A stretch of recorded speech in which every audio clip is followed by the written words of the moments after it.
మృత్యుంజాతమిత్ర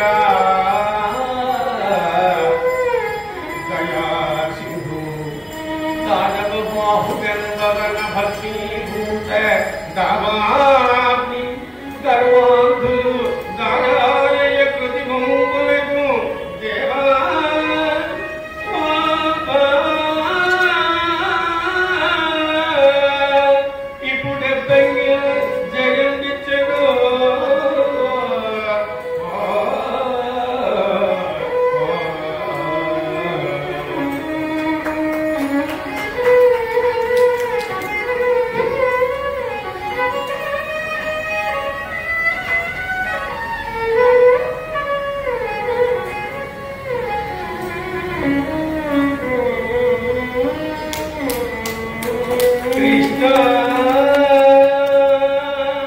అంటూ ఆ పరధాముని వేడుకున్నాడు.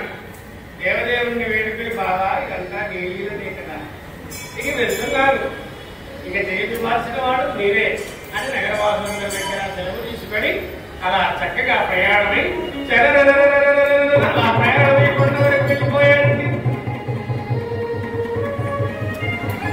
అలా కొండ వైపు వెళ్ళి ఒక్కసారి చూశాడు కదా, ఆ బకాసురుడు పూర్వం ఏముండే మామూలుగా అనుకునేవాడు. ఇలా బాగా ఉచితంగా వచ్చిన ఆహారం బాగా తిని తిని తిని తిని పెరిగి కొండ కంటే పెద్దవాడైపోయి బండలాగా తయారైపోయాడండి. మరి తిని కూర్చుంటే అలా కాకపోతే ఏమవుతాం? భోజనం చేసిన తర్వాత 100 అడుగులు నడవమన్నారు పెద్దవాడు. శ్రమ లేనటువంటి భోజనం చేయవద్దన్నారు మహర్షి. త్రివిధి స్నానం పంచమం సంతదానం మాసే మాసే సదానస్యం త్రిమాసంచ వివేచనం భుక్వా శతపదం చైవ సంగమంచ దినత్రయం శయనే వామభాగేతో వైద్యానాం కిం ప్రయోజనం అని చెప్పింది శాస్త్రం. మరి ఇన్ని ఆరోగ్య సూత్రాలు మనకిచ్చారు మానవాళికి మహర్షులు. అంటే వాళ్ళు ఎంత కష్టపడి రీసెర్చ్ చేసి ఇచ్చారు. మనం రీసెర్చ్ చేయాల్సిన పని లేదు, ఒక్కసారి రీసెర్చ్ చేస్తే చాలటం. కాబట్టి పెద్దలారా, అంతటి భారత రామాయణ భాగవత ఇతిహాస గ్రంథాల్లో ఉండేటువంటి ధర్మసూత్రాలు ఇవాళ మానవాళికి మన పిల్లలకు చాలా అవసరం. ఇది హరికథ మాధ్యమం చాలా విస్తృతం కావాలి. దీనికి పెద్దలందరూ సహకరించాలి. ఈ హరికథాగానాన్ని విస్తరించాలి. ఊరు వాడవాడలా ఒకప్పుడు వెలుగు చూసినటువంటి వెలుగుందిన ఈ హరికథాగానం మరి ఇప్పుడు కనుమరుగై కొన్ని వేదికలకే పరిమితం అవుతుంది. అంటే మనం దాన్ని ఎంతగా ప్రేమించాలో, ఎంతగా సాధించాలో, ఎంతగా అభిలషించాలో, ఎంతగా ఆనందించాలో, ఎంతగా ప్రోత్సహించాలో, దానికి ఎంతగా సహాయపడాలో మనం పెద్దవాళ్ళందరికీ దిక్కులేని వాళ్ళకు ఒక్కసారి నమస్కారం తెలియజేస్తూ, అలా మహానుభావుడ సెలయేటి జలములు గలగలగలగలగలగలగల పాల్గొన్నటువంటి సమయంలో చక్కగా ఆ బండి దగ్గర పెట్టి మనకి ఏమన్నా ఆహారం ఆయన ఇస్తారా? చక్కగా కూర్చున్నాడు. మంచి ఆకుల పెద్ద ఆకులతో ఒక విస్తర తయారు చేసుకున్నాడు. హాయిగా బండి అన్నం అంతా అడ్డం చేసుకున్నాడు.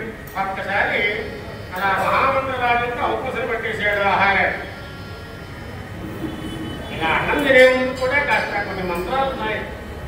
ఎక్కడో పుట్టి పెరిగినటువంటి ఆహారం మన శరీరంలో వచ్చి ఇబ్బందులు పెట్టకుండా ఆహారానికి కూడా ఒక మంత్రం చెప్పుకొని భృత్యమన్నారు లాంటి పెద్దవాడు. కాబట్టి ఆ భగవన్నామంతో చేసేటువంటి ఆహారం, భగవన్నామంతో చేసే భోజనం, భగవన్నామం చేసే ప్రయాణం అన్నీ కూడా ఆయన రక్షకుడై సర్వదా రక్షిస్తాడటండి. కాబట్టి భక్తులారా, బంధువులారా, మిత్రులారా, పెద్దలారా, మిత్రులారా, మీరంతా ఈ హరికథాగానాన్ని కాస్త అప్పుడప్పుడైనా ఆసక్తి అలా చక్కగా మహానుభావుడు భోజనం చేస్తున్నాడు. అలా భోజనం చేస్తూ రోజు వచ్చే సమయానికంటే చాలా ఆలస్యమైపోయింది రావటం. ఏమైందా అని ఒక్కసారి భక్తుడు ఆ బకాసురుడు చూశాడు. ఓహో, అక్కడెవరో చిన్న బకాసురుడు భోజనం చేస్తున్నట్టుగా కనపడుతుందట. ఆ సమయం పట్టుకుందండి. ఎందుకు? శరీరం బాగా ఇక అడుగులో అడుగు వేసుకుంటూ మొత్తానికి ఆ చిన్న బకాసురుడు దగ్గరికి వచ్చేసాడు. ఒక్కసారి రావటంతో ఆగ్రహాన్ని గురయ్యాదో ఏమో దబేమని ఒక గుద్దు గుద్దాడండి. ఒక్క గుద్దుకు అనుకోవడానికి నల్లా మన భీమన్ వేడి అడుగుల బలం కలిగినటువంటి మన భీమన్న ఆ దెబ్బ కూరుకుంటాడు. వీటితో దెబ్బలాడితే అన్నం పాడైపోతుంది. హాయిగా ఆహారం మంచిగా అనుకున్నాడు. చక్కగా ఆహారం తినేసాడు. తినేసే లోపు ఇంకో 2 డబ్బులు ఇచ్చాడు. పాపం వాడే ఊరుకుంటాడా వచ్చినవాడు. ఇంకేముందా సెలజేటి నీటికి అలా పెట్టి గుడగుడగుడగుడగుడగుడగుడగుడగుడగుడని ఒక్కసారి ఇప్పుడు చెప్పమన్నాడు. ఏమిట్రా ఈ ఆహారం నా కోసం పంపించింది నువ్వు గురించావు, అసలు ఎవరు నేనెవరైతే నీకు ఎందుకయ్యా, నాతో యుద్ధం చేస్తావా, నీ భోజనం నేను రాసిపెట్టి ఉందా అన్నాడు. ఇది నా కోసమే తెచ్చాడు. ముందు ఎవడు పోరాడి పడుగా ఇంత సాహసించింది మేని గంటలోనికి రక్తము త్రాగద పండ పెట్టింది ఎముకలు పిండి పిండిగా కొట్టద మన భీమన్న జవాబు చూశాడు. జవాబు చూశాడు. భోజనం చేసిన వాడు ఊరుకుంటాడా? ఆయన ఎప్పుడైనా ఊరుకున్నాడా? భోజనం కాగానే అశ్వాల కంటే వేగంగా పరిగెత్తేవాడు మన భీమన్న. బాగా అప్పుడు యుద్ధం చేసేవాడు, బాగా చెవుడు తిప్పుచ్చేవాడు. అలాంటి యొక్క మహానుభావుడు భోజనం కాగానే 2 నిమిషాలు అయిందో లేదో ఇక భటాసుడితో యుద్ధం మొదలెట్టేసి ఇంకేముంది కాసేపు వారు మీరు తలపడ్డారు. అలా తలబడి నిలబడి నిలబడి నిలబడి నేలకేసి తప్పేయాలని వాదాన్ని ఇంద్రరమణ గోవింద భాతీరమణ గోవింద ఏడుకొండలవాడ వెంకటరమణ గోవింద. అలా భటాసురుని ప్రాణాలు అనంతవాయువులో కలిసిపోయాయి. బండి మీద ఆయన శవాన్ని వేసుకున్నాడు. చక్కగా వచ్చి నగర ఛారుడి వద్ద వదిలిపెట్టేశాడు. నగరవాసుల ఆనందానికి అవధులుంటాయా చెప్పండి? నాన్నగారు మీరేనా చంపింది, లేక వాడు చచ్చి ఊరుకున్నాడా? ఒకళ్ళు ఒకళ్ళు ఒకళ్ళు ఒకళ్ళు ఊరిగిన వాళ్ళు కూడా వచ్చి వింతగా ఆనందంగా చూస్తున్నారా కలేభరాన్ని అంతా కూడా. ఇంకేముంది, ఆ నగరవాసులంతా ఆనందపడ్డారు. ఎవరైనా చస్తే 10 మంది ఏడవాలంటారు, కానీ వాడు చస్తే మాత్రం అందరూ నవ్వుతూ ఆనందంగా పండుగ చేసుకున్నారు. అంటే ఒక దుర్మార్గుడు పోతే ఎవరు కూడా హర్షించరు. సన్మార్గుడు ఎక్కడ ఎప్పుడు ఎలా పోయినా ఎక్కడో దూరం ఉన్న బంధుత్వం లేని వాళ్ళు కూడా నేర్పిస్తారు. చూసారా బిడ్డల? అలా అందరూ పండుగ చేసుకుని ఇంకేముంది, మన మారువేషంలో ఉన్న పాండవులకు నిత్య కళ్యాణపదమైంది. ఆయన చక్రానగరం పూర్వవైభవం సంతరించుకున్నటువంటి సమయం. ఇక ఈ సమయంలో ఉత్తరాలు తీసుకుని బ్రాహ్మణ బృందాలు అన్ని నగరాలకు ఎదించాయి. ఎన్ని నగరాలు? అంగవంగ కళింగ కాంభోజ సంపీన సౌరాష్ట్ర మగధ మానవ నేపాల కేరళ చోళ పాంచాల గౌడ మలయాళ సింహల ద్రవిడ ద్రావిడ కర్ణాటక తార్వాడ మార్వాడ పర్ణాట పాండ్య పులిద ఆంధ్ర. తెలంగాణ కూడా కలుపుకోవాలి. తెలంగాణ మురహోజ కుక్కురుగురు గాంధార విదర్భ విదేహ మాలీక బర్భర కేకయ కుంతల కోసల కిరాత సూరసేన సేవర టంకర కుంకణ మధ్యమద్రపార్షకార్చన యమరజాల సామ్వచ్చేటి సింధు వర్జాలనేక దేశాధీశులెల్లరకు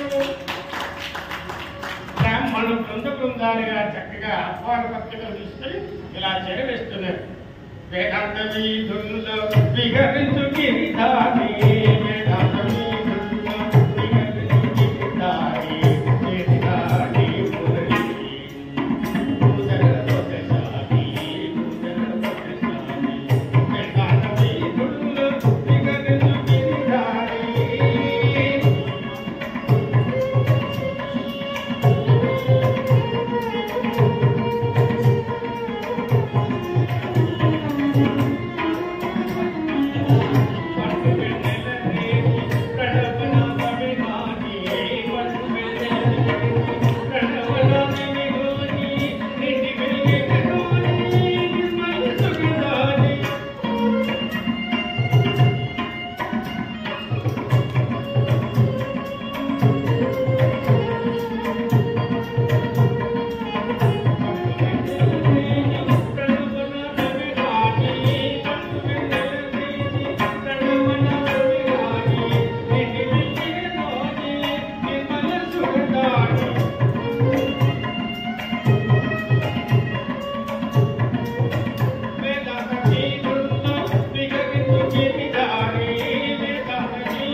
అలా బ్రాహ్మణ బృందం అంతా ఆహ్వాన పత్రికలు తీసుకొని అందులో ఏకచక్రానగరం కూడా రావటం జరిగింది. మరి ఎందుకో ఇవాళ భక్తులు ఎవరూ పేరు చెప్పటం లేదు. ఈ ద్రౌపది స్వయంవర కథాగానఘట్టంగా 116 రూపాయలు సమర్పించిన అమ్మగారికి వారి కుటుంబానికి ఆ పరమేశ్వరుడు ఆయుధారోగ్య భోగభాగ్య శ్రీ సంపదలు సర్వదా ఇచ్చి అనుగ్రహించుకోండి. ఎవరు పేరు చెప్పడానికి ఇష్టపడలేదు. అంతా భగవద్భక్తులు, దైవం మనుష్య రూపేణ. మీరంతా నాకు దైవ స్వరూపులే కదా. 200 రూపాయలు స్వామివారు అర్చక బ్రహ్మ వారిచ్చారు. వారికి మరి వారి కుటుంబానికి భగవంతుడు సర్వదా అనుగ్రహించాలని మనసారి ఆహ్వాన పత్రికలు ఏకచక్రానగరం వారికి అందరికీ అందులో ఉన్న సారాంశం ఏంటి అంటే కృపద మహినేత ద్రోణు చే పరాభవం పొంది ఇక్కడ దొరికింది మనకి లింక్. కృపద మహినేత ద్రోణు చే పరాభవం పొంది కుంభ సంభవతింప జానతనోదు శక్ర నందనునకు దేవి కాదగిన పుత్రికం వడయ్యా రాజమునీంద్రుని జాజకత్వమును వర కోటిల దేవి ప్రమోష అగ్ని నుండి కృష్ణుంజయను కృష్ణయను సుతయును పరుగలించినంత పరిణియ వయస్కయున్న పాలలు గని సచివ ముఖ్యుల గని పాంచాల విభుడు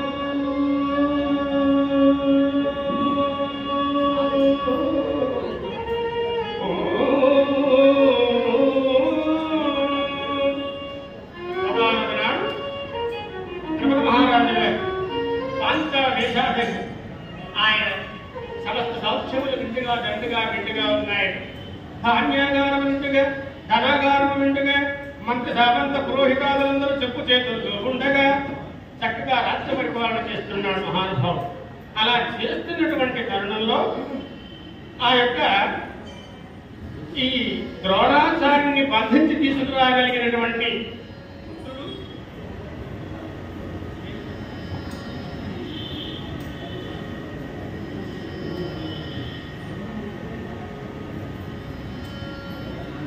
అమ్మల కన్నయ్యమ్మ ముగ్గురమ్మలు అంటాం, కానీ 4 అమ్మలు 400 రూపాయల పదహారులు ఇచ్చారు.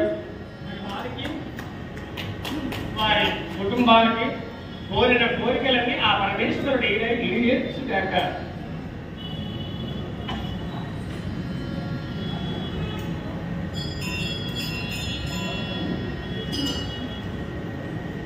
మా వేదవ్యాస శ్రీరామ్ భట్టారి గారు మాకు గురువాయుడు ఒక 516 రూపాయలు ఇచ్చారు.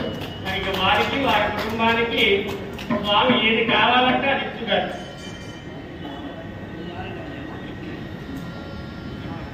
కాబట్టి బంధువులారా, అలా ఆహ్వాన పత్రికలో ఉన్నటువంటి సారాంశం చెప్పుకుంటూ ఉన్నాం. చక్కగా మహానుభావుడు ద్రుపద మహారాజు గారు ద్రోణాచార్యుని బంధించి తీసుకురాగలిగేటువంటి పుత్రుడు, పాండవ మధ్యముడైనటువంటి వీరాది వీరుడైనటువంటి అర్జునుడికి పొందినటువంటి కన్యామణి కావాలని పుత్రకామేష్టి యాగం చేయటం. అలా పుత్రకామేష్టి యాగం నుంచి యాగము యొక్క పుణ్యం అగణ్యమై అందులోంచి ఒక పుత్రుడు ఒక పుత్రిక ఉదయించారటండి. పెద్దవారు యజ్ఞులు మరి వారు కూడా మాకు ఒక 100 రూపాయలు సమర్పించాలి హరికథాగానం వచ్చి. వారికి ఆ పరమేశ్వరుడు ఆయురారోగ్యం ఇచ్చారు. అచ్యుత రామారావు గారు అచ్యుతం కేశవుడు రామనారాయణ స్వామి భగవాన్. కాబట్టి అలాంటి మహానుభావులకు 100 రూపాయలు సమర్పించారు. కాబట్టి బంధువులారా, ఆ ద్రోణాచార్యుని బంధించి తీసుకురాగలిగినటువంటి పుత్రుడు, పాండవ మధ్యముడైనటువంటి వీరాధి వీరుడైనటువంటి అర్జునుడికి పొందినటువంటి కన్యామణి కావాలనేటువంటి కోరికతో చేసిన పుత్రకామేష్టి యాగం యొక్క పుణ్యం అగణ్యమై ఒక అమ్మగారు 500 రూపాయలు ఇచ్చారు. మరి వారికి వారి కుటుంబానికి ఆ పరమేశ్వరుడు ఎల్లవేళలా సర్వేశ్వరుడు అనుగ్రహించుగారు. పేరు చెప్పొద్దంటున్నారు పెద్దలంతా. మరి వారు ఒక 100 రూపాయలు ఇచ్చారు. వారికి వారి కుటుంబానికి ఆ పరమేశ్వరుడు ఆయురారోగ్య భోగభాగ్యములు ఇచ్చుగారు.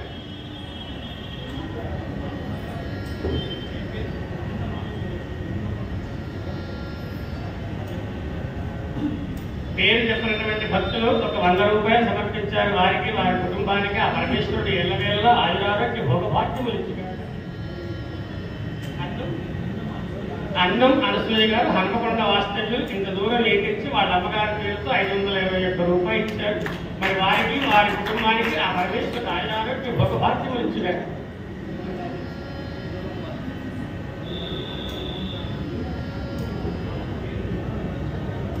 కొల్పాకి శంకర్ బ్రహ్మంగారి బుర్రకథకుల వారు మంచి ఆర్టిస్ట్ వారు కూడా ఒక 100 రూపాయలు సమర్పించారు. వారికి వారి కుటుంబానికి ఆ భగవంతుడు ఎల్లవేళలో అనుగ్రహించారు.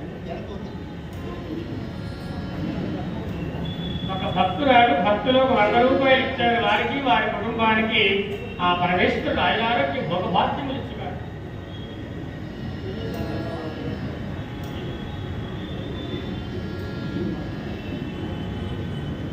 నీతి లక్ష్మీనారాయణ భాగవతుల యొక్క మనవడు శ్రీనివాస్ గారు ఒక 516 రూపాయలు సమర్పిస్తున్నారు హరికథా గానానికి. మరి వారికి వారి కుటుంబానికి ఆ భగవంతుడు ఎల్లవేళలో ఆయురారోగ్య భోగభాగ్య సర్వైశ్వర్యములు ప్రసాదించాలని కోరుకుంటుంది. తర్వాత సుధాకర్ హృదయానికి ఒక 100 రూపాయలు, మా పాఠం దక్షిణామూర్తి గారికి ఒక 100 రూపాయలు కూడా ఇచ్చారు. శ్రీనివాస్ గారికి ధన్యవాదాలు. పేరు చెప్పినటువంటి భక్తులు ఒక 200 రూపాయలు ఒక భక్తులు, 100 రూపాయలు ఒక భక్తులు ఇచ్చారు. మరి వారికి వారి కుటుంబానికి స్వామి సర్వదా అనుగ్రహించాలని మనసారా కోరుకుంటూ ఉన్నాం. భక్తులారా, మీరు ఇలా ఏదో చదివింపు హరికథకు వచ్చారు, చదివించి మీరు వెళ్ళకండి. ఎందుకంటే ఈ చిరుదాసు అసలే చిన్నపోతాడు. లేదు అంటే ఈ మైకు మరి ఆ చెత్తలు పట్టుకుని మీ వెనకే రావాల్సి వస్తుంది. కాబట్టి దయచేసి అందరూ కూర్చోండి. కాస్త కొద్దిసేపు హరినామ స్మరణం చేద్దాం, కలిసి స్మరిద్దాం, కలిసి తరిద్దాం. జై శ్రీమంత్రమారమణ గోవింద హరి. అలా చక్కగా ఆహ్వాన పత్రికలో ఉన్నటువంటి సారాంశం ఆ త్రిపుర మహారాజు గారు పంపడం. ఇలా పత్రికలు వస్తూనే ఉన్నాయి అన్ని దేశాధీశులు. అందులో ఏముంది అంటే, ఒకనొక సమయంలో త్రిపుర మహారాజు గారు గదికి పెళ్లిడికి వచ్చినటువంటి కన్యామణి ద్రౌపదీదేవి, త్రిపదరాజు పుత్రిక కాబట్టి ద్రౌపది అని, పాంచాల నగరాధీశురాలైనటువంటి రాజకుమార్తె కాబట్టి పాంచాలి అని, ఇలా కొంచెం నల్లగా ఉందేమో కృష్ణ అని, అనేక పేర్లతో మనం కూడా చిక్కి కొట్టి అని తెచ్చుకుంటాం కదా. అలాంటివన్నీ వాళ్ళు కూడా అలాగే అనేక పేర్లతో పిలుస్తూ ఉన్నారేమో పెద్దవాళ్ళు. కానీ పేర్లు పెట్టడంలో కూడా ఒక ఆంతర్యం ఉండదు. అప్పటి పేర్లు రామ, కృష్ణ, వాసుదేవ, మాధవ, అచ్యుత అని చక్కని పేర్లండి. రాజరాజేశ్వరి, బాలా త్రిపుర సుందరి, లక్ష్మి, కనకవల్లి ఇలాంటి పేర్లు తలుచుకుంటే కనీసం మోక్షం వచ్చి. ఇవాళటి పేర్లు చూస్తే చక్కగానే జాతకుని జ్యోతిష్కుని సంప్రదిస్తారు. ఆ చిత్ర ప్రకారం సీతారాజరాజేశ్వరి పేరు పెట్టుకుంటారు. పిలిచేటప్పుడు సీతు, అసలు సీతు వారు నీకు చక్కగా పేర్లు మార్చి జాతకాలు చూసి పెళ్లి చేస్తారు. అమ్మాయి సలక్షణంగా ఉంది కాబట్టి లక్ష్మి అని. ఇక భర్త గారి పేరు ఎలా ఉంటుంది? అదే నాకు ఎవరి లక్కి, ఆయన లెక్క, నా లెక్క, నీ లెక్క, ఇలా మారిపోతున్నటువంటి తరుణంలో మన కర్మశాస్త్రాలను ఒక్కసారి నిమర్వేసుకోవాల్సినటువంటి చరిత్ర శ్రవణం మాత్రమే. కాబట్టి బంధువులారా, మిత్రులారా, అలా మహానుభావుడు ఒకనొక సమయంలో పెళ్లికి వచ్చినటువంటి అమ్మాయిని వివాహం చేద్దామని ఆలోచన చేస్తున్నారు. సభ నిండుగా దండుగా కొలువు తీరి ఉంది. అందులో అమ్మాయి వివాహ విషయం వచ్చే ప్రస్తావన వచ్చేటప్పటికీ ఓ పిడుగు లాంటి వార్త వినపడింది. ఎవరికి? తిరుపతి మహారాజు గారు. ఏమని? పాండవులు లగ్నాగ్రహంలో దగ్ధమైనారని. ఇంకేముంది? పాండవుల లగ్నాగ్రహంలో దగ్ధమైతే అందులో పాండవ మధ్యముడైనటువంటి వీరాది వీరుడైన అర్జునుడు ఉండగా మరి కన్యామణి యొక్క వివాహం ఎలా అని వాపోతున్నాడు. అలా వాపోగుతున్నటువంటి సమయంలో అక్కడ ఒక పురోహితుల వారు ఉన్నారు, ఆస్థాన పురోహితుల వారు. ఎప్పటికి ఏది ప్రస్తుతమో అప్పటికి ఆ సలహాలు ఇచ్చి ఆ రాజ్యాన్ని రక్షించేటువంటి దిశగా ప్రయత్నాలు చేసి చక్కని సమాజాన్ని రూపుదిద్దించడానికి ఆస్థాన పురోహితులు ఉండేవాడు. అలా ఒక్కసారి పురోహితుల వారు లేచి, అమ్మా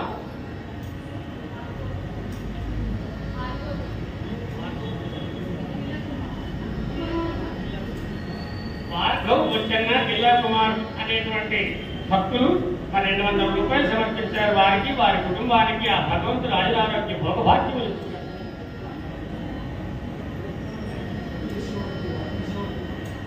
కిషోర్ కుమార్ గారు 205 రూపాయలు ఇచ్చారు. ఈ హరికథాగాన సందర్భంగా సాక్షాత్ ఆ పరమేశ్వరుడు వారిని ఆయురారోగ్య భోగభాగ్యాలతో సర్వేశ్వరుడు సదా రక్షించాడు. ఆయన పురోహితుండని చూశాడు. ఒక్కసారిగా ఆ మహానుభావుడు స్వయంవరం చేద్దాము ఎక్కడున్నారనేటువంటి ప్రస్తావనలో ఈ పిడుగు లాంటి వార్త వినబడేటప్పటికీ తిరుపత మహారాజు యొక్క ఆలోచన అంతా ఇంటాక ఆడపిల్లల కన్నా తండ్రులు కదండి ఎవరైనా. ఆడపిల్ల పెళ్ళంటే మాటల ఏది అని కిందుడై విచారవతుడై అలాగే మరులోకం వైపు దృష్టి పెట్టి ఆ సింహాసనం మీద కూర్చున్నాడు తిరుపత మహారాజు. రాజుగారిని పలకరించాలంటే సాహసం కావాలి. సాహసం కావాలి అంటే రాజుగారితో అంత చొరవ ఉండాలి. చొరవ ఉంటే తప్ప రాజుగారితో మంత్రులు కానీ సామంతులు కానీ జగనాయకులు కానీ పురోహితులు కానీ మాట్లాడే అవకాశం లేదప్పుడు. ఎందుకంటే ఈ మధ్యలో మన ఆయన కలిశాడు పెద్ద రోజు నిత్యం జాబ్ ఉద్యోగానికి వెళ్ళేవాడు. ఏమైనా వాటిల్లో రోజు కలుస్తున్నావు జాబ్ లేదా అని అడిగాడు. జాబ్ అన్న పోయిందండి. ఎందుకు పోయింది అన్న. చిన్న పని చేస్తే పోయింది. ఏం చేశాడు? ఓ దోమ కొట్టారంటే పోయింది. దోమ కొడితే జాబ్ కూడా ఏంటి రంగయ్య గారు అని నేనంటే నేను కొట్టినప్పుడు ఆ దోమ మా యజమాని చెంప మీద ఉందండి అన్నాడు. చూసారా కొన్ని కొన్ని చిన్న చిన్న పొరపాట్లు పెద్ద పెద్ద వివాదాలు. కాబట్టి అలా మహానుభావులైనటువంటి ఆ పురోహితుల వారు ఇచ్చి అనిన పురోహితుండని ధరాధిపతి ప్రస్తుతి జగన్న పాండవులు శుభులు సాధగమంపు స్వయంవరంబలు. పాండవులు క్షేమంగా ఉన్నారు. నాకు తెలిసిన జ్యోతిష్ శాస్త్ర విద్య అంతా పరిపించాను.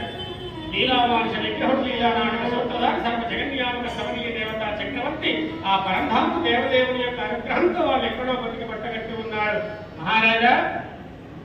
కానీ అలా మామూలుగా వాళ్ళు బయటకు రాదు. మనం ఏం చెయ్యాలి? వారికి తగ్గట్టుగా పాండవ మధ్యముడైనటువంటి వీరాధివీరుడు బయటకు రావాలి. కన్యను చేపట్టాలి అంటే అందరికీ సాధ్యం కానటువంటి ఒక అత్యుత్తమమైన నైపుణ్యంతో కూడినటువంటి ఒక మత్స్యయంత్రాన్ని నిర్మించాలి. అది ఆ తైలబింబంలో చూస్తూ పైన తిరుగుతున్నటువంటి మత్స్యయంత్రాన్ని వేధించాలి. అలా వేధించగలిగినటువంటి వాడు పాండవ మధ్యముడు మాత్రమే సుమా. ఎక్కడ ఉన్నా ఈ స్వయంవరానికి వచ్చాడు. కానీ వాళ్ళు ఇప్పుడు ఎలా ఉన్నారో, ఏ రూపంలో ఉన్నారో, ఏ ప్రాంతంలో ఉన్నారో తెలియదు కదా. అందుకని ఇక్కడ కుల మత వర్గ వర్ణ లింగ భేదాలు లేకుండా మనం ప్రకటించాలన్నాడు ఆ పురోహితులో. చూసారా ఎంత చక్కగా చెప్పాడు. అమున మీనయంత్రము ఆహ్వాన పత్రిక యొక్క సారాంశం. అమున మీనయంత్రము రజం గొట్టగలాడే ఓ కొమ్మను పెళ్లివాడు కులపోత్ర విమర్శన ఉన్నదన్న అంశం మీద లేదు. రండి మహారాజులారా, ఇక్కడ కులము గోత్రము సూత్రమనే అంశం లేదు.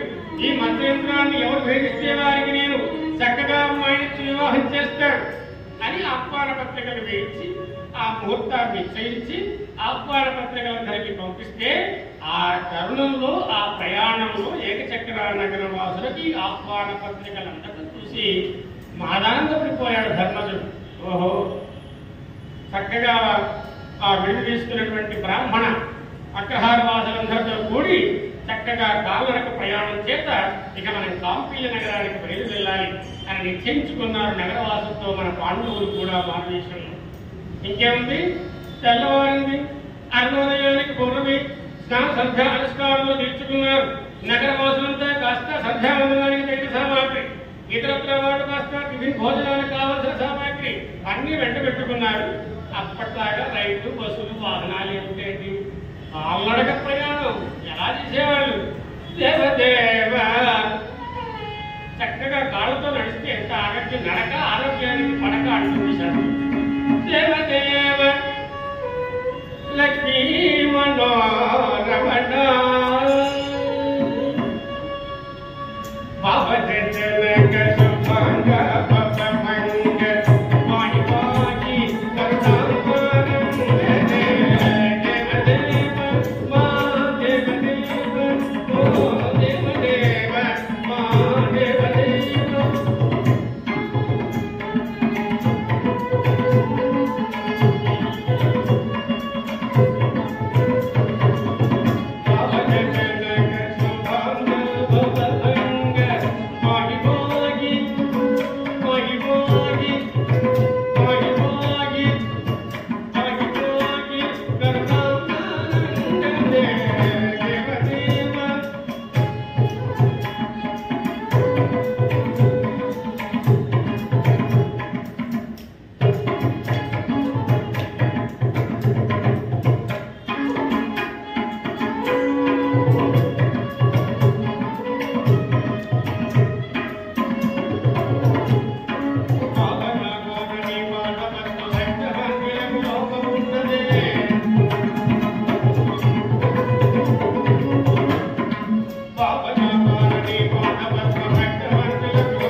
కదంబ చోత్ర ముఖనారికేల ఖర్జూరధాత్ర దాళిన్యాది ఫలవృక్ష కులమధ్యలోంచి అడవులు సముద్రములు పుణ్యతీర్థములు ఇవన్నీ దాటుతూ కాలునడకతో కాంపిల్లి నగరానికి ప్రయాణం చేసి ఒకనాడు అర్ధరాత్రమందున అడవిలో ప్రవేశించారట. ఎవరిదో అడవి? ఆంగార పన్నుని యొక్క అడవి ఎందు ప్రవేశించేటప్పటికీ గంధర్వులు అర్ధరాత్రి వేళ జలక్రీడలు ఆడుతారట.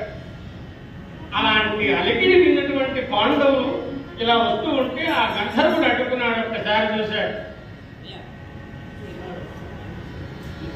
అలా మహానుభావుడు గంధర్వుడు అనేటువంటి వాడు జలక్రీడలు ఆడుతూ చక్కగా ఆ తదనంతరం ఈ యొక్క పాండవులు వస్తున్నటువంటి యొక్క అడవిని అలా వెళ్తూ ఆ వనాంతరమంతా ప్రవేశిస్తే మొదటగా అర్జునుడు ఒక పొరుగు పట్టుకున్నాడు.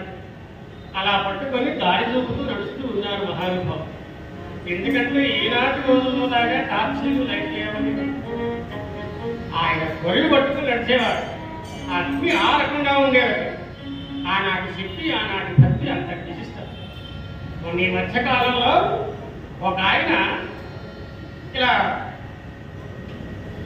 లైట్ లాంటి టార్చ్ లైట్ లాంటి కన్నీళ్ళు లాంటి వాడు పట్టుకొని ఆ సందులో చదువుకుండా వస్తున్నాడు. నిఘాదిగా చూస్తే ఏమంటే మా పక్కనే ఉన్న పెద్ద ఆయన చూశాడు. చిరంజీవి గారు నేనే గుడ్డివాడు కదా అన్నాడు. అవును సార్, ఆయనకి 2 కళ్ళు బ్లైండ్ అయ్యాడు. బుద్ధివాడైన వాడు అలా లైట్ పట్టుకుని రావడంలో ఉన్న ఆంతర్యం ఏమిటో కాస్త అడుగుదాం. అసలే ఆయనకి ప్రపంచం కనపడుతుంది, అందులో ఈ లైట్ ఏంటి అనుకున్నాడు. ఏమో సార్ మీరే అడగండి, దగ్గర దాకా వచ్చేదాకా నాయన చెప్పండి, మీకు ప్రపంచమే కనపడదు కదా. అవును, మనకి లైట్ వెళ్తుంది మీకు ఎలా కనపడుతుంది అన్నాడు. ఇది నా కోసం కాదండి, నేను వస్తున్నట్టు మీకు కనబడాలని పట్టుకున్నాను అన్నాడు ఆయన. ఇదారా మహానుభావుల ఇలా ఉంటుంది పరిస్థితి. ఒక్కొక్కసారి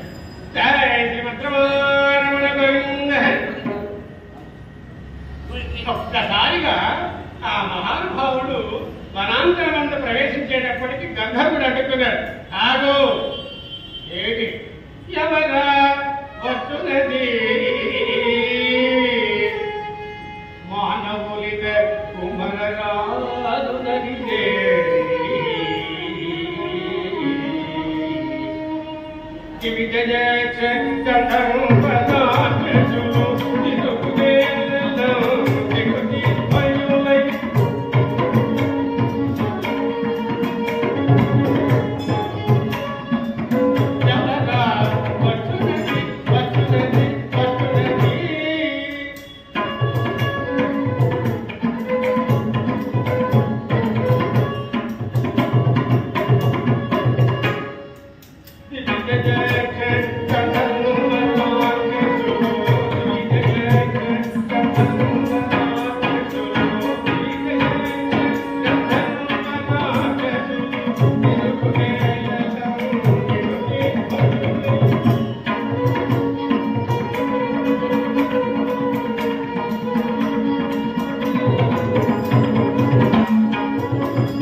చూశాడు అర్జునుడు.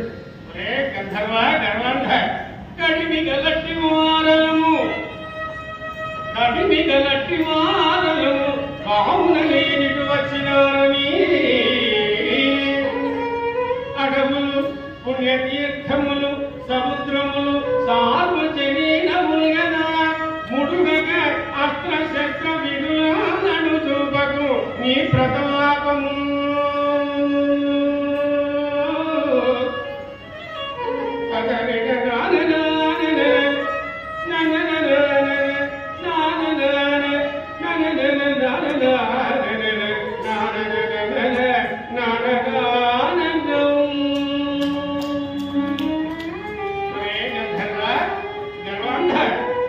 ఈ సముద్రములు పుణ్యతీర్థములు ఇవన్నీ అడవులు మాకు కొత్త. ఇవన్నీ తిరగవలసిన వాళ్ళు, తిరగగలిగిన వాళ్ళు అంతటి శక్తివంతులం కనుక ఇలా ప్రయాణం చేస్తున్నాము. అర్ధరాత్రం కూడా చూడకుండా ససేన గంధర్వుడు అడ్డుకున్నాడు. ఈ నగరవాసులందరూ వీళ్ళందరికీ ఒక్కసారిగా గుంపుకుపోయారు. ఇక అర్ధుడు కొరుగు కొట్టుకుని ముందున్నాడు. వీడు మాటలతో చెబితే వీడెట్టులేడు ఈ గంధర్వుడు అనుకున్నాడు. తన చేతి కొరవిగిన గిరం కొరటు వాడి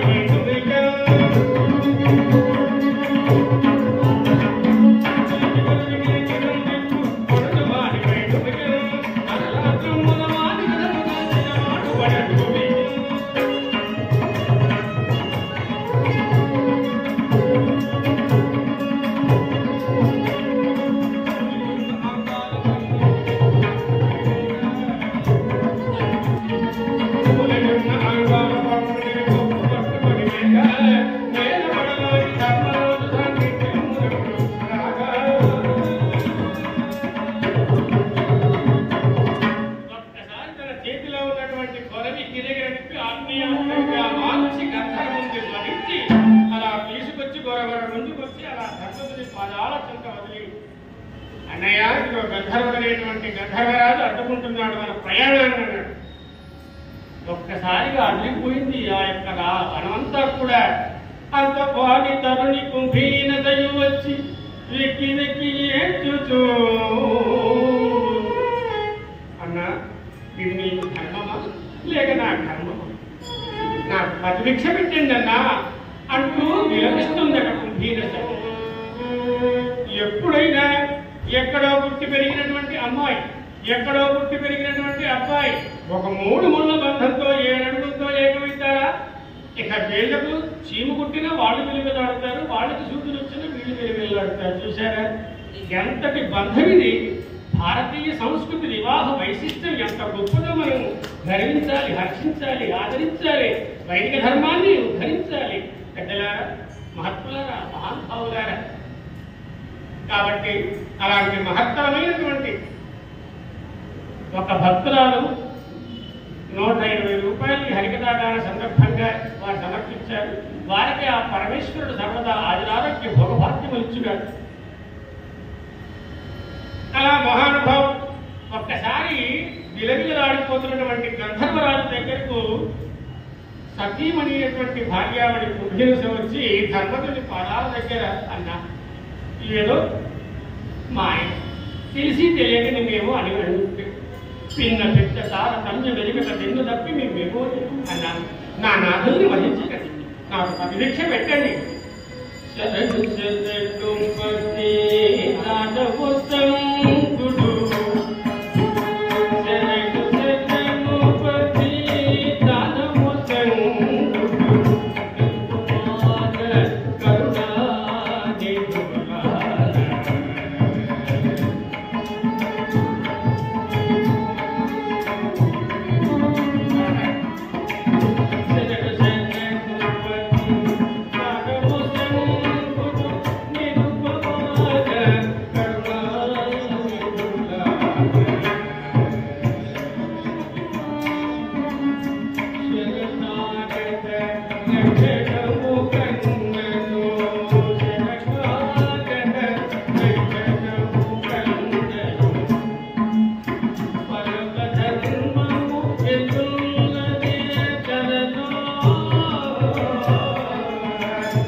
విధాలుగా ఏడుస్తూ ఉంటే ఎవరి హృదయమైనా చెంచకుండా ఉంటుందా చెప్పండి.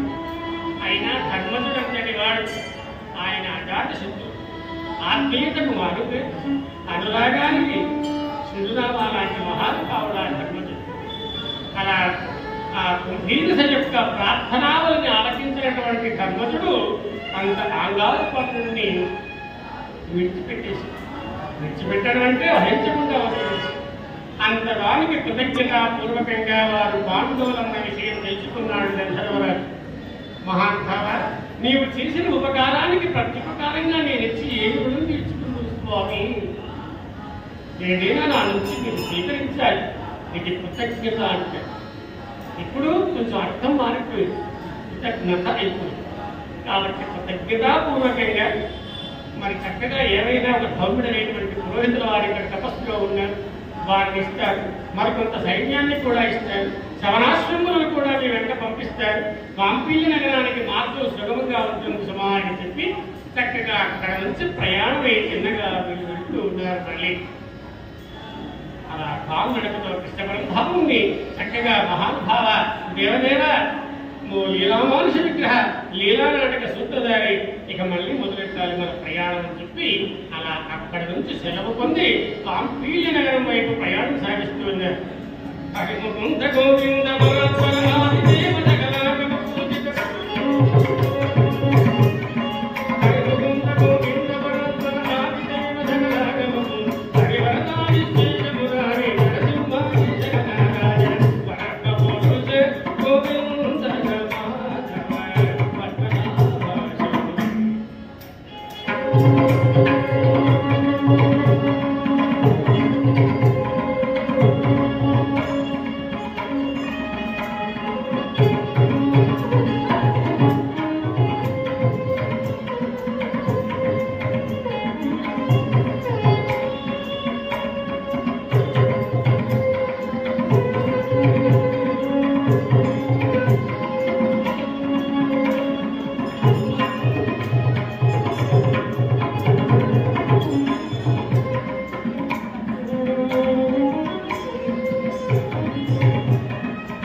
చింతపట్ల సాయిబాబా గారు మాకు ఆత్మీయులు, వారికి 500 రూపాయలు సమర్పించారు. వారికి వారి కుటుంబానికి ఆ భగవంతుడు సర్వదా ఆయురారోగ్య భోగభాగ్యేశ్వర్యములు ప్రసాదించుగాక. అలా కాలనక ప్రయాణంతో సాగిస్తారు. మళ్ళీ కనిపించుతున్నదే కాంపీయ నగరము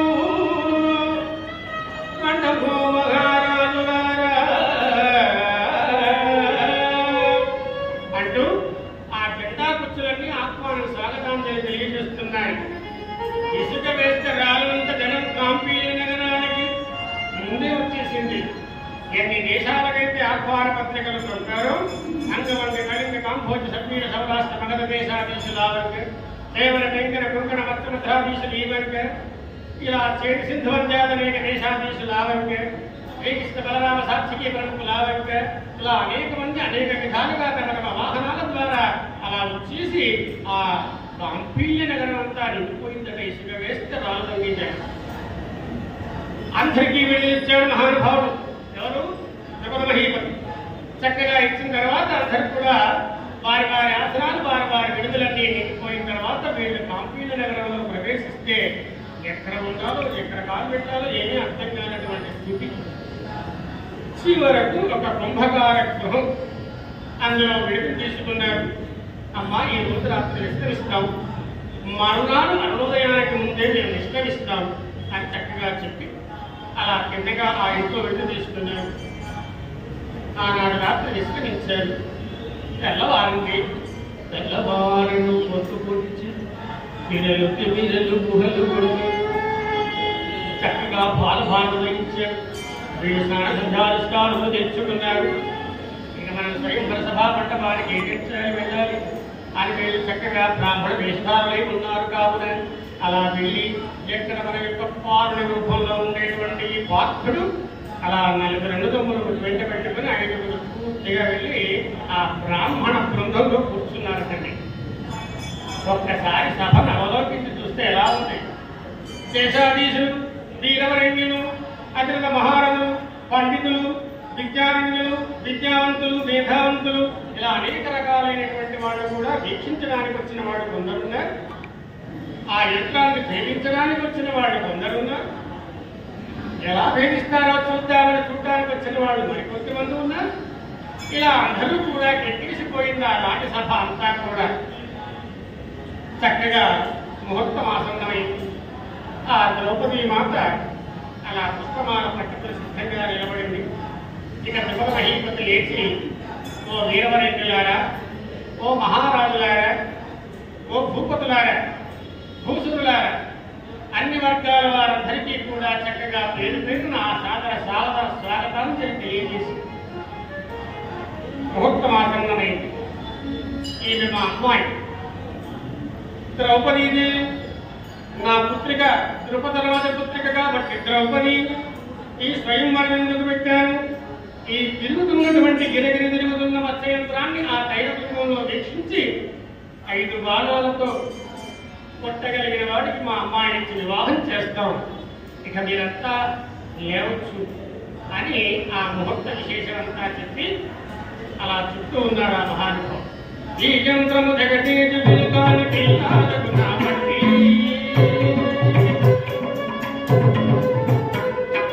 ఈ యంత్రము జగతీజు పిలుకానికి నాబట్టి కోయన చింగమందుని మీ శక్తులెంకను పెట్టి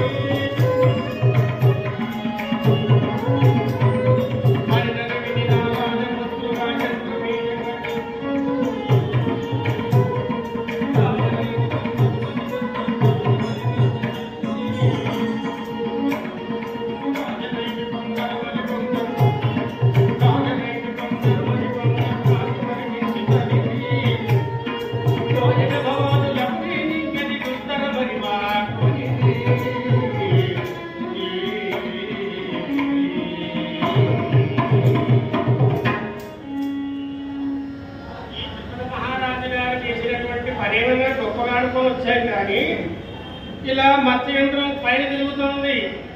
అది ఎంత స్పీడు? సెకండ్కి 150,000 కిలోమీటర్లు చెప్పాడు ఒక మహానుభావుడు ఒకప్పుడు వింటుంటే.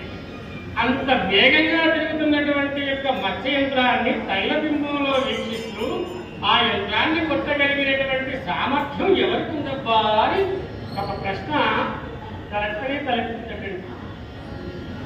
ఇంతమంది మహారాజవరీయులను ఆహ్వానించినటువంటి మహానుభావుడు ఈ భూపతి చేయవలసిన పనివేనా? ఒకవేళ ఆ యంత్రం కొట్టగలిగిన వాడు ఉంటే పర్వాలేదు, లేకపోతే ఇలా ఈ చెవులు ఆ చెవులు ఈ చెవులు 2, 4, 6, 7, 8, 15 ఇంకా చెవులు పెరుగుతున్నాయి, ముచ్చులు పెరుగుతున్నాయి తప్ప యంత్రం దగ్గరికి సాహసం చేయడానికి చాలా మంది ఆలోచిస్తూ ఉన్నారు. అనుకున్నారు చాలా మంది, ఏదైతే అదేంటి, ఎవరు వెళ్ళటం లేదు, అమ్మాయికి బాగుంది, చక్కగా ఉంది, మరి అదృష్టం బాగుంటే పడవచ్చు అనుకుంటాడు మహానుభావుడు. ఒక్కసారిగా మహామధులందరూ ఒకరు లేచేటప్పటికీ అప్పటిదాకా ఎవరు లేవాలి. ఒక మహారాజు లేచాడో లేదో పక్క వాళ్ళు చూశారు. ఈయనకి 60 ఉంటాయండి, 70 పైనే ఉంటాయి, ఆయన వేస్తే మనం లేవకూడదు. ఇక అందరూ ఒక్కసారి గోకుమ్మడిగా వచ్చారు. ఎవరు ముందు వాళ్ళకి ఎవరు అనుకున్నారేమో ఒక్కసారిగా వచ్చే ధనుసు దగ్గరికి వచ్చేసారటండి. చక్కగా ఉంది. ఆ ధనుర్భానాన్ని పట్టుకోవాలి, ఆ ధనుస్సు చేతపట్టాలి, ఆ తెలుసుకున్న మత్స్యంత్రాన్ని వీక్షించాలి, దాన్ని జీవించాలి. ఇది అయ్యే పని. ఒక ఆయన గబగబా వచ్చేసి ఇలా పట్టుకోవాలబ్బా అని ఆలోచించాడు. పట్టుకోవాలన్నప్పుడే మరి ఇంకా ఆయన ఏం కొడతాడో తెలిసిపోయింది కదా. ఇందాకే మా దక్షిణామూర్తి గారు చిన్న కథ చెప్పి ఏమంటే దాస్ గారు సుగంధ పెట్టమంటారు, ఎంతుంటుందండి అన్నాడు. 4వ క్లాస్. ఎంతుంటుందంటే 1.5 2 పెట్టమంటే చాలా తక్కువ అండి, 10 15 పెట్టమన్నట్టు. ఇక మరి హరిదాసు లక్షణం ఏంటో మరి మా పాండ్యం చెప్పేశారు. అంటే శృతి పెట్టడమే సరిగ్గా తెలియకపోతే కఠిన చెప్తామన్న చందంగా ఆ మహానుభావులు ఆయనకు వచ్చి ఈ ధనస్సు ఎటు పట్టుకోవాలని ఆలోచించాడు. ఇంకేముంది, ఆ తర్వాత మరొక రాజు వచ్చేసాడు. గబగబా వచ్చేసి పట్టుకోవడానికి మూకుమడిగా వచ్చేటప్పటికీ ఆ త్రిపుర మహీపతి ఆస్థాన మంత్రులందరూ ఆపిన ఆయన మీరు ఆ మూకుమడిగా వస్తే ఏ రాజు పట్టుకున్నాడు, ఏ రోజు విధించాడో, ఎలా ఉందో ఎవరు చెప్పలేదు. అందరి ముఖాలు చూస్తే ఒక్కలాగే ఉన్నాయి. కాబట్టి అంగరాజా మీరు ముందు రండి ఉన్నారు. ఆహా, ఎక్కడో చివరకు ఆయనకు ఆసనం దొరికింది. అంగరాజు గారు తెలుగు భాషకు పట్టం కట్టేవాళ్ళు కదా. అంగరాజా ఆహ్వానం అన్నారు. ఎక్కడో ఉన్నటువంటి మహానుభావులు చక్కగా వచ్చేసి ఆ ధనుసు దగ్గరికి వచ్చి రావడంతోనే అలా పట్టుకున్నాడు. పట్టు తప్పి కింద పడి పట్టుకుపోయాడండి. అందరూ గొళ్ళు వెళ్ళారు. చూశారు, నవ్వకపోతే ఏం చేస్తారు. ఆ తర్వాత రంగ, ఆ తర్వాత వెంకట, తర్వాత చాలా మంది రాజులు విఫలమైపోయారు. ఇక విఫలమైనటువంటి రాజుల పరిస్థితి ఎలా ఉంది అంటే పక్కన ప్రయత్నం చేయని రాజులను ప్రోత్సహించే పనిలో పడ్డారు వాళ్ళు. ఎందుకు, నాది ఆయనకి పక్క రాజ్యం, మదర పక్కనే మాలవ. నాకు అవమానం జరిగితే ఆయన నవ్వుతున్నాడే, మరి ఆయనకు అవమానం జరుగుతూ మాలవ దేశాన్ని సార్ కాస్త ప్రయత్నం చెయ్యి.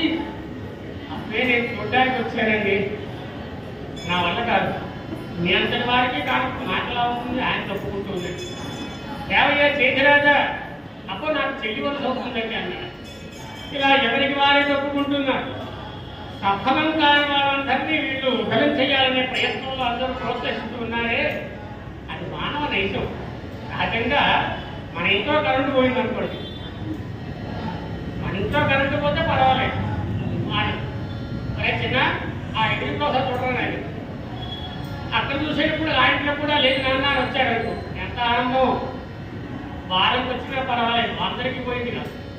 నా ఇంట్లో పోతే మాత్రం ఏం పోయిందని తహతహలాడిపోతాడు. ఇది సహజంగా అందరం అనుకునేది. కాబట్టి అలా నైజం కలిగినటువంటి రాజవరేంద్రులందరూ ఆనాడు వాళ్ళందరినీ ప్రోత్సహిస్తూ ఉంటే, ఎవరికి వారు తప్పుకుంటుంటే సభ నిశ్శబ్దమానమైపోయిందండి. సభ నిశ్శబ్దం అనేది మహారాజు గారు ఎంత చిత్తాక్రాంతులు అవుతారు. ఒక ఆడబిడ్డ లేక పెట్టుకున్నటువంటి మహత్తరమైన ఈ కళ్యాణ స్వయంవరం, ఈ స్వయంవరంలో ఈ మత్స్యయంత్రాన్ని పెట్టడం, ఆ మత్స్యయంత్రాన్ని వేధించడానికి ఎవరు రాకపోతే మరి నా పరిస్థితి ఏమిటి అని ఆయన కృష్ణ పరధామ వసుదేవసుతం దేవో కంసజానూరమర్ధను దేవకీ పరమానందం కృష్ణం వందే జగద్గురు. కృష్ణ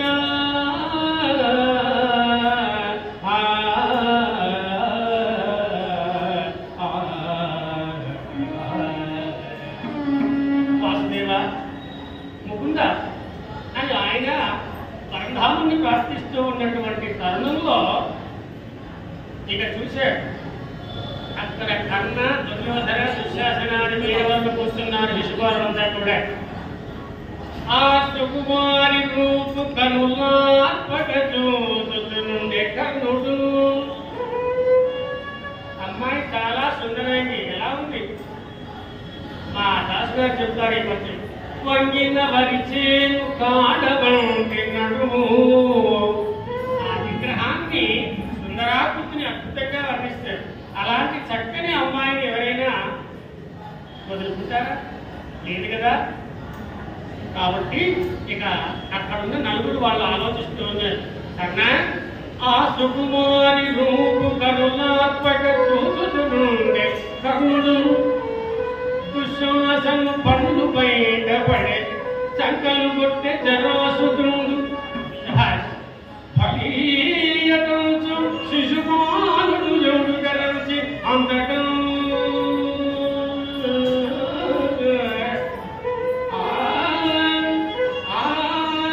ఆ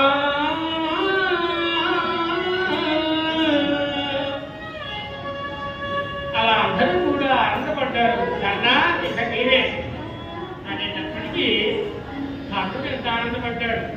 లెక్కాగ్రహంతో పాండవులు ఎప్పుడో దశమశించాడు కదా, ఇక లాభం లేదనుకున్నటువంటి వీళ్ళంతా నన్ను ప్రోత్సహిస్తున్నారు కదా, ఇక ద్రౌపది అని అనుకుంటూ చక్కగా కర్ణుడంతటి వాడు ఆ మత్స్యంత్ర వేదిక వద్దకు వచ్చేసాడు. చూడగానే ద్రౌపది మాటలు, ఏంటమ్మా, అమ్మా జగజ్జనని అవని కాత్యాయని, నాకు ఈ కర్ణుని భర్తగా ఇస్తారా? నా భర్త ఎలా ఉండాలి? పుల్లో భుజములు నీళ్ళు ఎందుకవ, మోకాలు నీటికి జాను చేయుగవ, వల్లవారు రథమతి విశాల వక్షస్థలం కలిగిన వీరాజీరుడు కదమ్మా నాకు ఇవ్వాలి. ఏమిస్తావా? అమ్మను ప్రోభే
శంభో శంకర. అలా చక్కగా అమ్మవారిని ప్రార్థించిందో ఏమో, తన్మే మన శివ సంకల్పమస్తు. ఒక్కసారిగా కర్ణుడంతటి వాడు విఫలుడైపోయాడు. అక్కడున్న వాళ్ళందరూ బిచ్చరపోయారు, ఆశ్చర్యపోయారు, అప్పురపడ్డారు. ఇంకటి గరుద్ధారి అయినటువంటి వీరాధవీరు కర్ణుడికి వశం కాకపోతే సామాన్యమైనటువంటి మనమింత అని అందరూ కూడా ఒక్కసారి విఫలుడైనటువంటి కర్ణుడు చివరదిత్తుడై ముఖం మార్చుకుని వెళ్ళి ఆశితుడైపోయాడు. ఇక మిగతా రాజవరణ్యులందరూ సభ నిశ్శబ్దమానమైపోయింది. ఇక ఆ తర్వాత ఎవరు సాహసం చేయలే. మళ్ళీ ధనస్సు చేపట్టాలి అంటే ఆ యంత్రాన్ని గ్రహించాలి.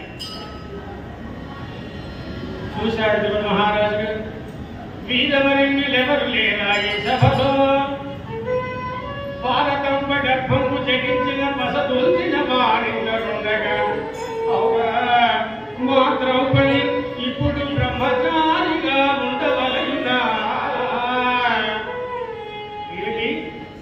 ఇదేమిటి ఆశ్చర్యమా? మరి ఇంతటి అసమానమైనటువంటి ధనుసు చేపట్టేవారు ఎవరు లేరా అని ఇలా ఆశ్చర్యపోతున్నటువంటి సమయం, ఆవేదనాభరితమైనటువంటి రాజుగారి మానసాన్ని గుర్తించినటువంటి పారుని గుంపులో కూర్చొని ఉన్న పాత్రుడు వెళ్ళగా లేచాడు. ఒక్కసారి లేవగానే కృష్ణ పరమాత్మ అక్కడ కూర్చున్నాడు. కృష్ణాయ వాసుదేవాయ హరే పరమాత్మనే శరణాశాయ గోవిందాయ నమో నమః. గోవింద మాధవ అచ్యుత అనంత ఓ దేవాది దేవా అభామానసగోచర ఆదిమధ్యాంతరైక అప్రమేయ స్వప్రకాశ నిరంజన స్వామి కృష్ణ బాబా. ఒక్కసారి చేతులు ముడిచి నమస్కారం చేశాడు. ఎవరు? మన పార్థుడు. అందరూ అనుకుంటున్నారు కడుపు సభా మధ్యమందగ్ని కడము పట్టి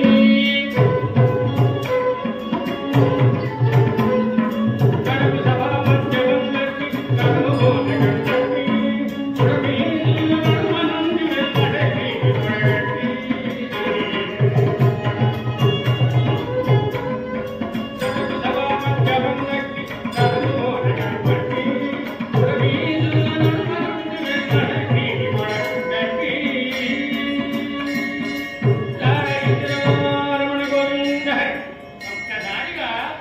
సాధారణ వేషంలో ఉన్న పాత్రులు లేచి నిలబడేటప్పటికీ ఆశ్చర్యచకితులయ్యారట.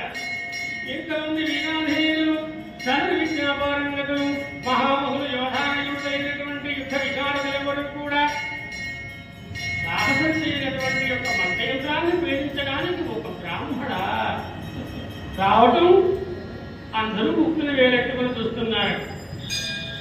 అయినా అడుగులో అడుగు వేసుకుంటూ పరధాముని చక్కగా ప్రార్థిస్తూ వస్తూ ఉంటే ఆదాను బాహుడైనటువంటి యొక్క అర్జున స్వరూపాన్ని చూసి మన కృష్ణయ్య, నల్లమయ్య, గోపాలుడు, బృందావన విహారి, పరంధాము, లీలామాంస విగ్రహుడు ఆ బలరాముడు పక్కనే ఉంటే అన్నయ్య ఎవరండి వారు? ఎవరు వస్తున్నారు? మాట్లాడేవారు తెలిసివా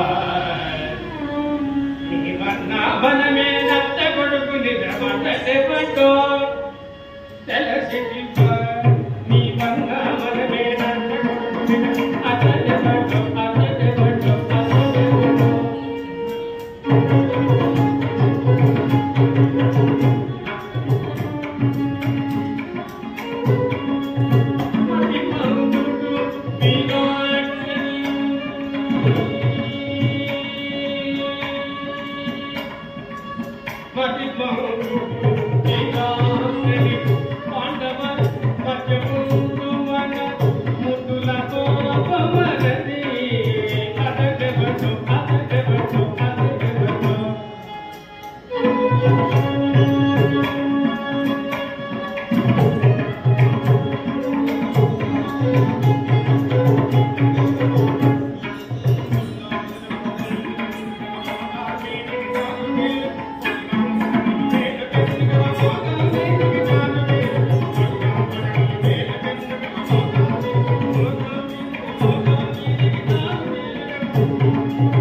నీ మాయాబోధితులమైన నీకు తప్ప నాకేం తెలుస్తాయినా తమ్ముడు, నేనేదో మాయ చేస్తావని అనుకుంటూ నేను ఉన్నా మనస్సులో కానీ ఏం చెప్పను అని ఆలోచిస్తున్నాడు బలరాముడు.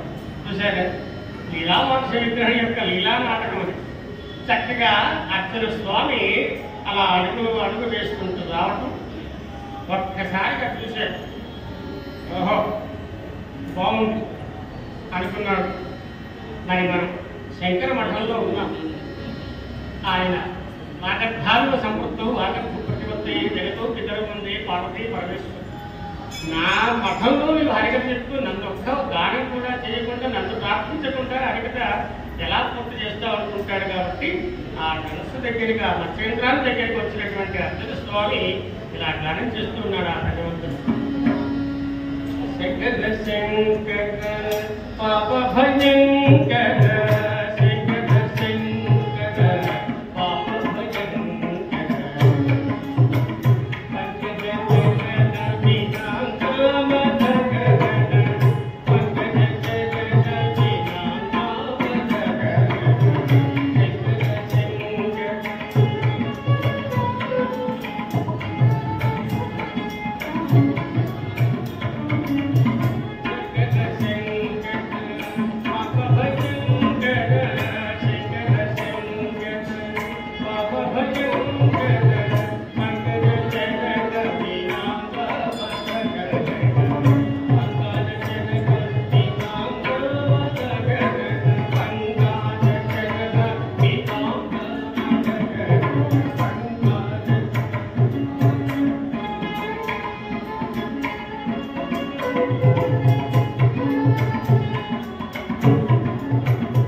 పట్టాడు.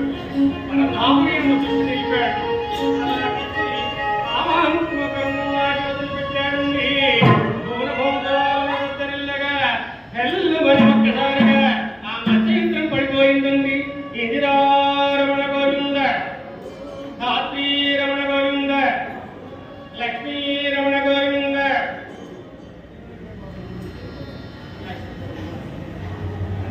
ఇలా మత్స్యంత్ర చేతనలో ఒక్కసారిగా సఫలీకృతుడైపోయాడు పార్థుడు.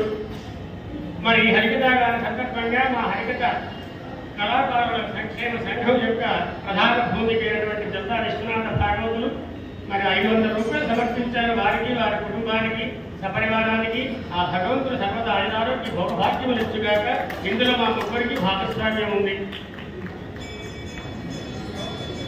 అట్లాగే మా కాశీ విశ్వనాథ భాగవతులు కూడా మరి వారు చక్కని ఆర్టిస్టు, నాకంటే సీనియర్ హరిదాస భాగవతుల వారు.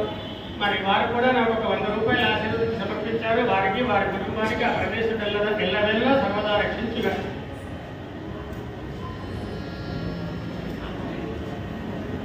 ఒక భక్తుడు పేరు తెలియకుండా నాకు 100 రూపాయలు, మా పక్క వాయిద్యాల వాళ్ళకు కూడా ఒక 100 రూపాయలు సమర్పించారు. వారికి భగవంతుడు ఎల్లవేళలా సర్వాయురారోగ్యం ప్రసాదించుగా. నేను చెప్పినటువంటి భక్త శిఖామణి ఒక 516 ఇచ్చారు. వారికి, వారి కుటుంబానికి ఆ భగవంతుడు ఆయురారోగ్యం భోగభాగ్యం.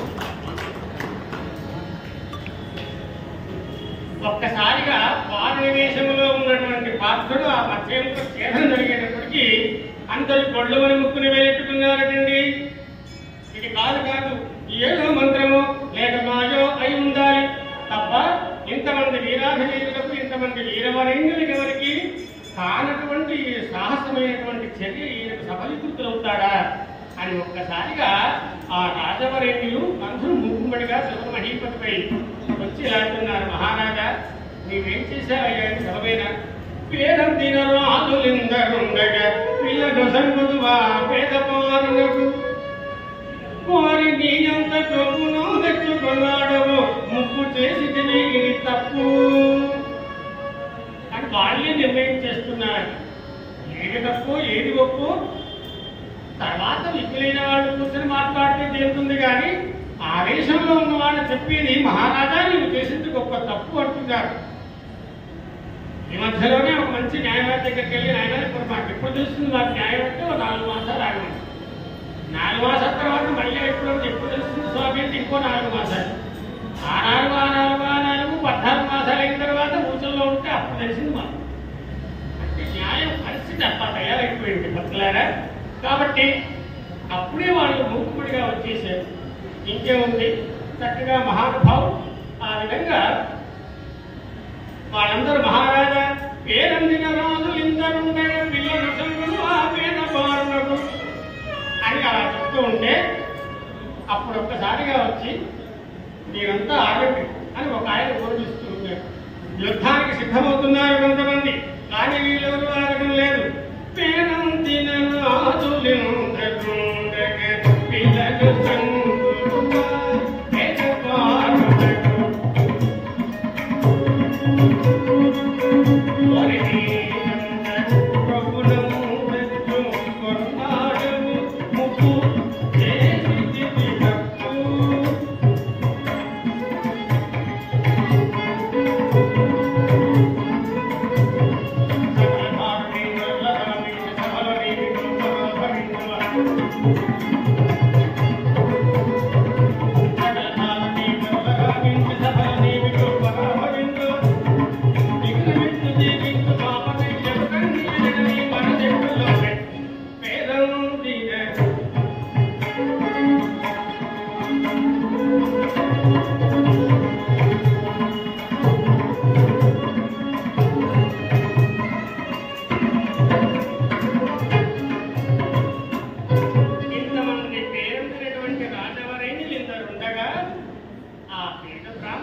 కావాలంటే ప్రీతిగా పప్పు భోజనము పెట్టుగా చామల సంగుడో ధన ప్రోదములు అగ్రఘోరముల పౌరముగా నిరుతపుగా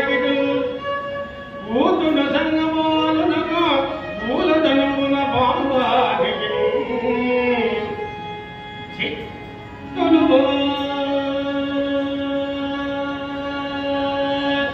వినింద్యమగు నేతలు ప్రాకులు సంభవించురే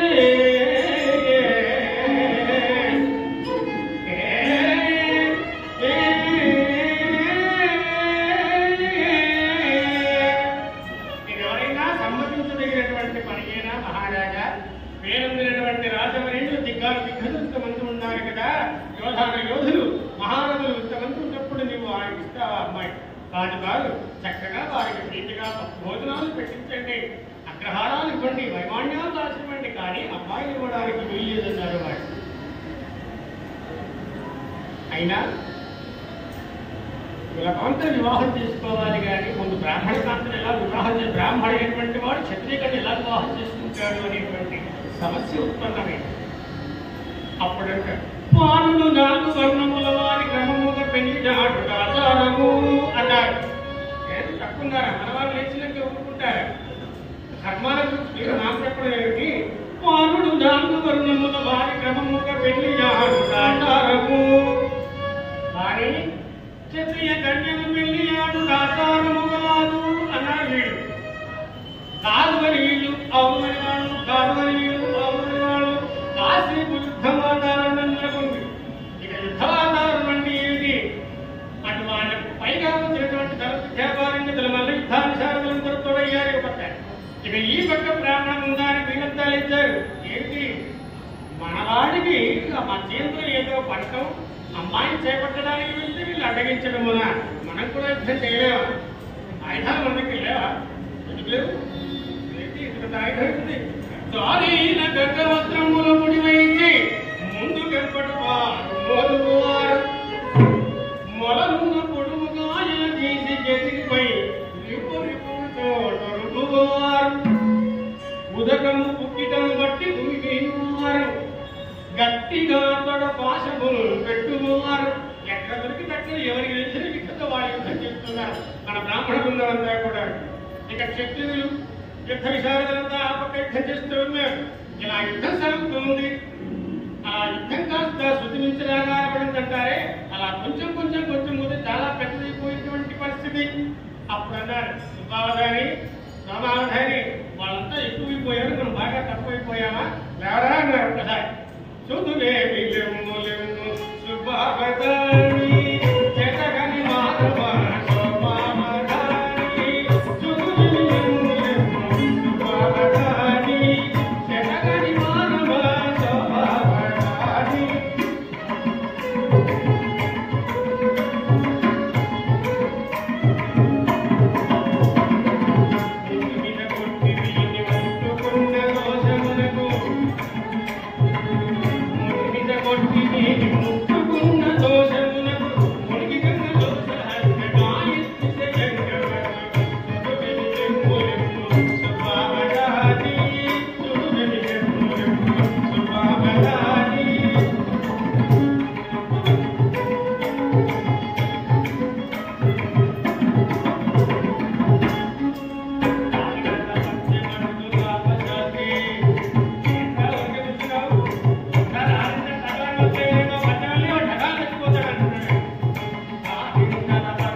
అసలు అనుకుంటున్నాడు ఏంటి వీళ్ళకింత ధైర్యం, నన్ను ఎదుర్కోవాలంటే ఏ వాసవుడు అర్జునుడు లేకపోతే నా శంకరుడు ఎవరు కావాలి, చెడ్డలు మేధినీసులకు కర్ణుడు అనుకుంటూ ఉన్నాడు, ఎట్టులు మేధినీసులకు ఇట్టి పరాక్రమమిన్నడే కనపట్టదు. నన్నెదురు కొనగ వాసవ శంకర భార్గవార్జును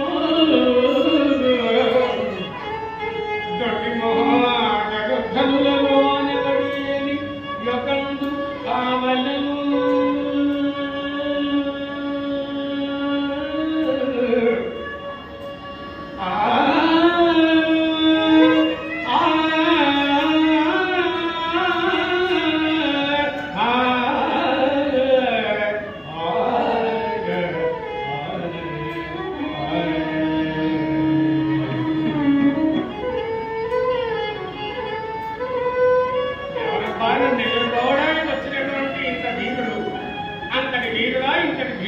ఎదుర్కోవడానికి వచ్చాడు అని అలా మురిసిపోతున్నటువంటి సమయంలో అర్జునుడు అంతటి వాడు ముందుకొచ్చి,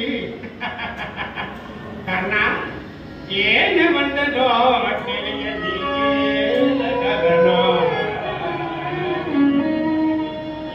ఏమంటనో తెలియ నీకేల కలర నా ముందర నిలిచి సేవగా పరపరానే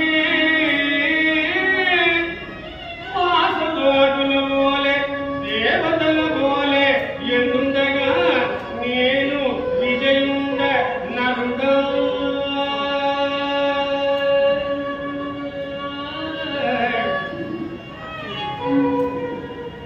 నేనే అర్జున పలుగున పాత్ర కిరీటి సవ్యసాటి ధనంజయ నామములు కలిగినటువంటి అర్జునుడు నిత్య యుద్ధం అన్నాడు. ఇక కర్ణార్జునుల యుద్ధం బాహాబాహి ఘోరాపోయి ఇలా యుద్ధం అంతా చిందరవంతరగా వచ్చి చక్కగా అలా ఇంటికి వెళ్తున్నారు. వెళ్ళగానే కుంతి మాట, పరంధామ నా పిల్లలు చాలా మరి కౌరవులు ఏమైనా గుర్తించారు, ఇంకా చెడుగుని ఏమైనా పిలిచారు, నా పిల్లలు మళ్ళీ నాకు క్షేమముగా కనపడవారు కదా, నివేదికి పర్ణ పానికి సర్వేశ్వర అంటూ ఆ కుంతి మాత అలా నమస్కారం చేస్తూ పరంధాముని వేడుకుంటుంది. తడవయ్యము చాలా సేపు తడవయ్యము శృతులేగి ఉత్సవము సందర్శించి రాహింతగును కడు దుర్మార్గులు కౌరవులు పుత్రులను శంకించి గుర్తించిరో పుత్రులకు సేవముగా కనబడు వారో కదా నీవెదికు కరుణ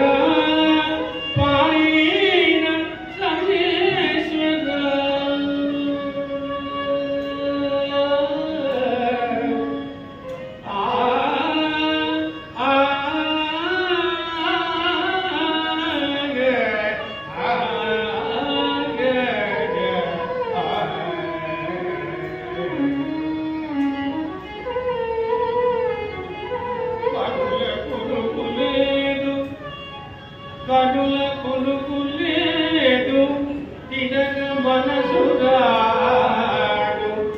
తనువు మనసు నీవే అనుకున్నా కృష్ణ.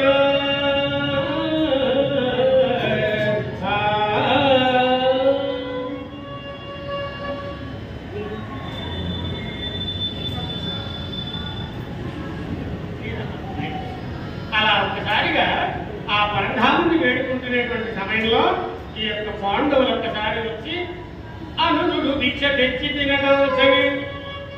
మేము పురోహితులు పెళ్లిళ్ళు చేసేటప్పుడు వెళ్తాం, అయినా ఎంతసేపు పడుతుంది, అరగంట గంట 30 అడుగుతారు. నేను పెళ్లిళ్ళకి అడుగుతాను అనుకున్నాం, మా పద్మనాభ శర్మ గారు హరికథ కూడా అడుగుతున్నాడు సమయం. కాబట్టి బంధువులారా మరి అలాంటి మహత్తరమైనటువంటి యొక్క అనుజుడు దీక్ష తెచ్చి తినటం ఏములు గురుండని మహాదలి లోపల ఒక్కసారిగా అమ్మాయిని అందరూ తీసుకోవాల్సిన దీక్ష కాదే అన్నాడు. ఎవరు? పాండవ వంశం. ఏమిట్లా అయినా విషయమంతా వివరించాడు. మళ్ళీ వివరించేటప్పటికీ ఈ లోపల కృష్ణుడైపోయినటువంటి మన వ్యాస భగవాన్ చక్కగా పరమాత్మ కృష్ణ పరమాత్మ అత్తయ్య నుంచి ఒక్కసారి ప్రత్యక్షమయ్యారట. మహానందపడిపోయింది. కన్నయ్య బాగున్నావా కన్నయ్య నాయన అనుగ్రహమేది కానీ ఒక్కసారిగా కన్నయ్య దగ్గర నమస్కారాలు తిరిగి తీసి మరి నా వృద్ధులకు ప్రతికూలము కలిగదిద్దుడు కదా కన్నయ్య, మరి ఇప్పుడు నా పరిస్థితి ఏమిటి? నేను ఎప్పుడు అబద్ధమాట ఎదుగును కదా, వీళ్ళు 5 మంది భిక్షగా తీసుకోమన్నారే, మరి ఇప్పుడు ఈ పరిస్థితి ఏమిటి? ధర్మ సంకటం కదా.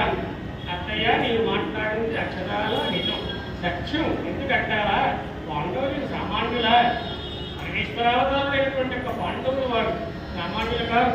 ఎందుకంటే తొలి జీవ మౌద్ధల్య మహాముని కిల్లాలై వరకు ఇంద్రసేన జన పేరుతో ఆ జన్మాంతమందు భక్త వల్ల సౌఖ్యం లేక పరమేశ్వరుని కొట్టి తపస్సు చేసింది. హరహర మహదేవ శంభో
శివాంటి ఏమి అంటారు. అలాంటి వాడు నాకేంత భయం కావాలమ్మా అంటే ఒక్కసారిగా మైకంలో 7 మార్లు పోతుంది. అంతగా పరమేశ్వరుడు అలా ఇచ్చినటువంటి యొక్క వరప్రసాదమ్మ, ఇందులో ఏమాత్రం దోషం లేదు, ధర్మబద్ధమైనటువంటిది అని చెప్పి ఆ ధర్మసూత్ర విశేషమంతా కూడా ఆ కుంభిమాతకి అక్కడ ఉన్న వాళ్ళందరికీ తెలియజేసి ఇక ద్రుపదుడు సమంతకంగా చక్కగా పచ్చని పందులు వేయించి ఇక అర్జునుడికి ఈ కన్యామణిని బ్రహ్మాండంగా వివాహం చేశారు. కాబట్టి ఈ అవకాశం నాకు ఇచ్చినటువంటి ఆదిభట్ల నారాయణదాస వరేణ్యుల యొక్క సంస్కరణార్థము, తర్వాత నేటి లక్ష్మీనారాయణ భాగవతుల యొక్క సంస్కరణార్థం పసిడి వేల్పుల కట్టు, వివిధ కుంకుమ కొట్టు, నడయాడు వేల్పు చెట్టు, హరికథలకు మట్టు ఆదిభట్టు అన్నారు కదండి. అలాంటి ఆదిభట్ల నారాయణదాస వరేణ్యుల యొక్క పాదపద్మాలకు మరొకసారి నేను నమస్కారాలు తెలియజేస్తూ ఈ అవకాశం ఇచ్చిన పెద్దలందరికీ మనస్ఫూర్తిగా కృతజ్ఞతాంజలి సమర్పిస్తూ మరి నాకు చక్కగా వాయిద్యాన్ని అందించి ఈ చిన్నవారిని బాగా చక్కగా నడిపించినటువంటి మా పాండ్యం దక్షిణామూర్తి వైద్యులకు, మా సుధాకర్ గారికి కూడా కృతజ్ఞతాంజలి సమర్పిస్తూ ఇంతసేపు హరికథ వెళ్ళి నన్ను ఆశీర్వదించగానే అది చేసి కూర్చున్న మీ అందరికీ మరొకసారి నమస్కారాలు తెలియజేస్తూ మంగళం పాడే ముందు మా పద్మనాభ శాస్త్రి గారి అమృతోపన్యాసం వారి పలుకులు. నిజామాబాద్ వాస్తవ్యులు శ్రీ ఎస్ చిరంజీవాచార్యులు భాగవతవర్యులు ద్రౌపదీ స్వయంవరం హరికథాగానాన్ని అత్యద్భుతంగా చేశారు. మేము పిలవంగానే వచ్చి కథాగానం చేసినందుకు వారికి అన్నమయ్య పరివారం వారు, ప్రాంజలి ఫౌండేషన్ తరఫున, నేతి లక్ష్మీనారాయణ భాగవతుల కుటుంబ సభ్యుల తరఫున శతదా సహస్రదా వందనమందారా అర్పిస్తూ, నేతి లక్ష్మీనారాయణ గారి కుటుంబ సభ్యులంతా ఒకసారి వస్తే దాసు గారిని దుశ్శాలతో సత్కరించి పారితోషికం రండి. కుటుంబ సభ్యులు నటరాజు గారు రండి.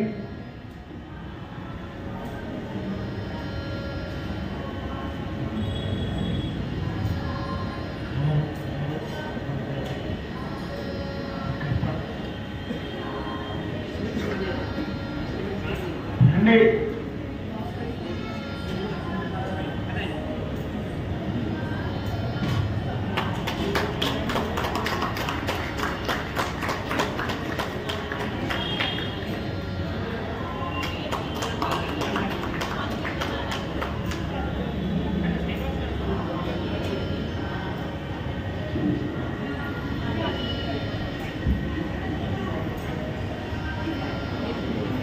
ఉంటాయా రండి.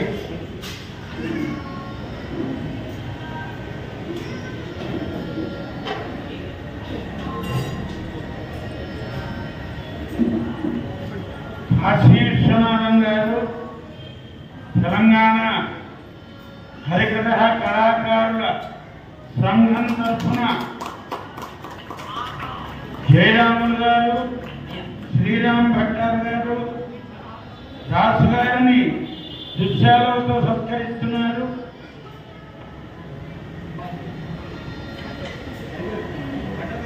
వారికి వాయులీనం మీద డాక్టర్ పాండ్యం దక్షిణామూర్తి గారు సహకరించారు. మృదంగం మీద రాయపురోలు సుధాకర్ గారు సహకరించారు. రేపు సాయంత్రం 6 గంటలకి ఏలూరు వాస్తవీరాలు సబ్బా భారతి భాగవతాయని గారి చేత భక్త అంబరీష చరిత్ర హరికథాగానం ఉంటుంది. తప్పకుండా అందరూ వచ్చేసి కార్యక్రమం శ్రవణం చేసి జయప్రదం చేయవలసిందిగా ప్రార్థిస్తూ హరిదాసు గారికి మరొక్క మారు 100 మందారాలు అర్పిస్తూ మంగళ నివేదనాలు అర్పించవలసిందిగా కోరుతున్నాను.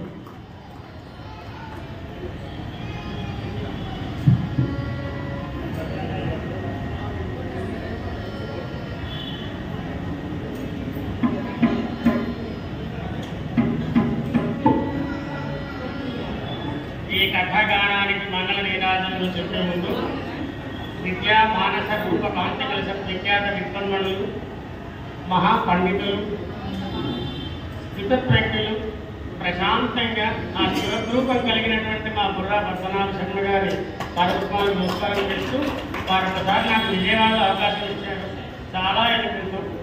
ఆ తర్వాత మళ్ళీ కొంచెం కోరుకోగానే భగవంతుడు ప్రత్యక్షమైనట్టుగా మళ్ళీ అవకాశం ఈ భాగ్యనగరంలో వారు నాకు ఇప్పించారు. మాది నిజామాబాద్ జిల్లా. నేను అర్చకులుగా 25 ఏళ్ళ నుంచి పూజ చేస్తున్నాను అక్కడ.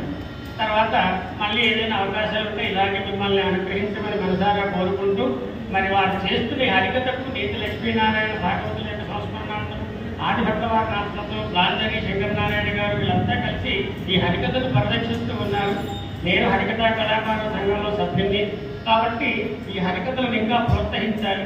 ప్రభుత్వం వారు ఇంకా మమ్మల్ని ఆదరించాలి. ప్రభుత్వం కూడా కొద్దిగా చొరవ తీసుకునే విధంగా మనందరం ప్రయత్నం చేయాలి. భక్తులైన మీరు, మిత్రులైన, ఆత్మీయులైన మీ అందరికీ మరోసారి నమస్కారాలు తెలియజేస్తూ, ప్రత్యేకంగా పద్మనాభ శర్మ గారికి నమస్కృతులతో కేతి వెంకటకృష్ణయ్య గారు, అన్నమయ్య పరివారం నాకు ఇంకా పూర్తిగా తెలియదు. అందరికీ పేరు పేరున వారందరికీ నమస్కృతులు తెలియజేస్తూ, మరి ఈనాటి కథాగాన సందర్భంగా ఈ మహత్తరమైన శంకర మఠం స్వామి వారి ఆలయం కాబట్టి ఇలాంటి ఆలయంలో నాకు అవకాశం కల్పించినందుకు మీ అందరికీ మనస్ఫూర్తిగా నమస్కారాలు తెలియజేస్తూ, ఈ కథాగానానికి చక్కగా వాయిద్యం నేను గుడిగుడి నడకలు నడిచేటువంటి చిన్న పిల్లవాడిని అయినప్పటికీ చక్కగా మంచి వాయిద్య సహకారం ఇచ్చినటువంటి మా పాండ్యం దక్షిణామూర్తి గారికి, మా సుధాకర్ గారికి కూడా కృతజ్ఞతలు తెలియజేస్తూ, ఇప్పుడు మంగళం పాడుకునే ముందు మీరు తిరుమల తిరుపతి దేవస్థానం హిందూ ధర్మ ప్రచారం పరిషత్ వారు నాకు ఈ హరికథా రంగంలోకి తీసుకొచ్చింది కాబట్టి ఒక్కసారి ఆ 7 కొండల వెంకన్నను కూడా ప్రార్థించుకొని మంగళం పాడుతామని మీ అందరితో మనం అదిగో అందరిలో శ్రీహరిమా ప్రభు,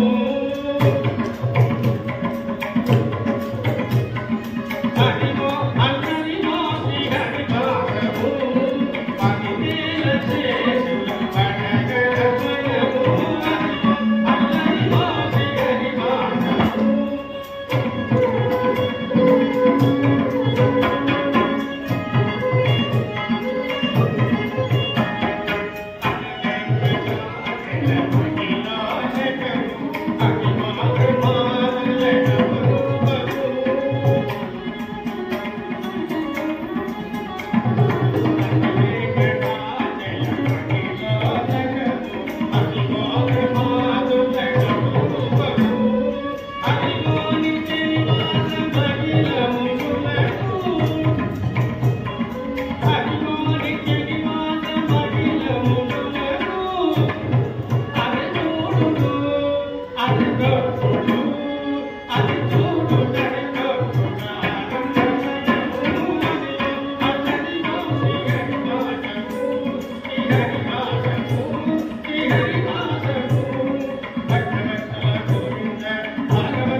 ఆ నవదంపతులు అక్కడ ఉన్న వాళ్ళంతా ఇలా నీరాజన పడుతున్నారు.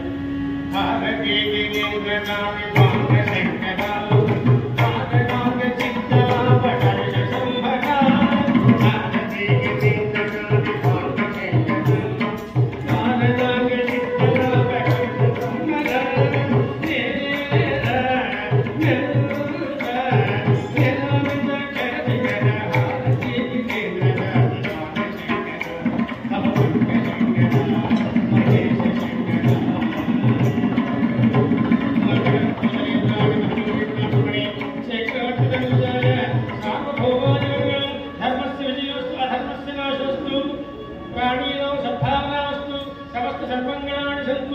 ఓం శాంతి శాంతి శాంతి.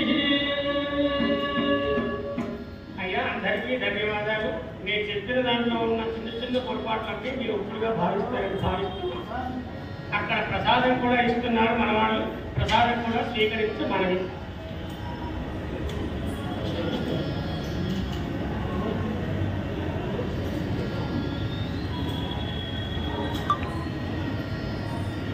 భక్తురాలు 500